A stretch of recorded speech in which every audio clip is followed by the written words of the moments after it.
আসসালামু আলাইকুম। তো দেখুন আজকে আমি কি বানিয়েছি। এটা হলো জলপাইয়ের নাড়ু। কখনো নাম শুনিনি, জানি অবাক লাগছে।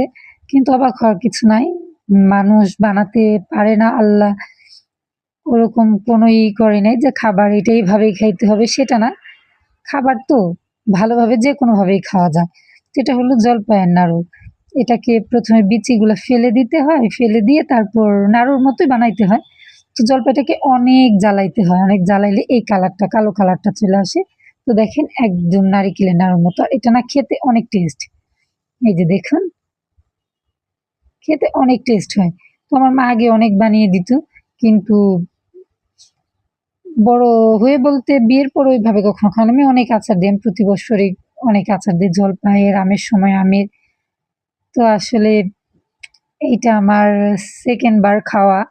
কারণ ফার্স্ট একবার খাইছিলাম ছোট সময়, তো তারপর আর খাওয়া হয় নাই। তো আপনারা অবশ্যই জানাবেন কেমন হয়েছে। তো এই তো আরেকটা, এই দেখুন। দেখছেন? জলপাইয়ের চমচম। অবাক লাগতেছে আমার কথা শুনে? অবাক হওয়ার কিছু নাই। বললাম না, খাবার ভালোভাবে যেকোনোভাবে খাওয়া যায়। তো এটা হলো জলপাইয়ের চমচম। একদম চমচমের মতো দেখুন। কালারটা মাশাআল্লাহ! আর খেতেও মাশাআল্লাহ অনেক মজা। আপনারা খেলেই বুঝতে পারবেন। তো আপনাদেরকে দাওয়াত থাকবে আমার বাড়িতে খাওয়ার জন্যে। তো অবশ্যই আমার চ্যানেলটা সাবস্ক্রাইব করবেন। না হলে কিভাবে আমার আর সব ভিডিও আপনারা দেখতে পারবেন? অবশ্যই আমার ভিডিও দেখতে হলে আমার চ্যানেলটাকে সাবস্ক্রাইব করতে হবে।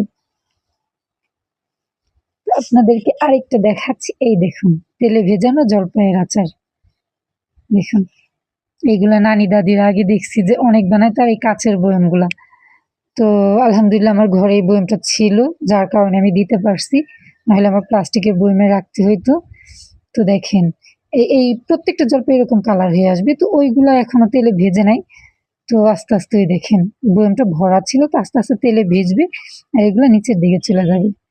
তো মাশাআল্লাহ আমার সব কয়টা আচারই অনেক সুন্দর হইছে। আর খেতেও মাশাআল্লাহ অনেক মজা। তো আপনারা সবাই কমেন্ট করে জানাবেন আমার আচারগুলা কেমন হয়েছে। সবাই ভালো থাকবেন। আর সবাই লাইক করবেন, কমেন্ট করবেন। আল্লাহ হাফেজ। আমি এদিক দিয়ে জলপাইয়ের আচার ভিডিও করতেছিলাম, এদিক দিয়ে পিছন দিকে তাকায় দেখি আমার মেয়েটা ঘুমায় গেছে। কারণ ছোট মানুষ, দুপুরে ঘুমায় নেই আজকে। আমি আচার বানাইতেছিলাম, তো তো ও আসলে আমরা তো বাসায় দুজনই থাকি, আমি আমার মেয়েটা। তো আমি যখন আচার বানাই ও আমার সাথেই ছিল, ঘুমায় নাই। তো আমি আপনাদেরকে পিছনে ক্যামেরা দিয়ে দেখাচ্ছি ও কীভাবে ঘুমাচ্ছে।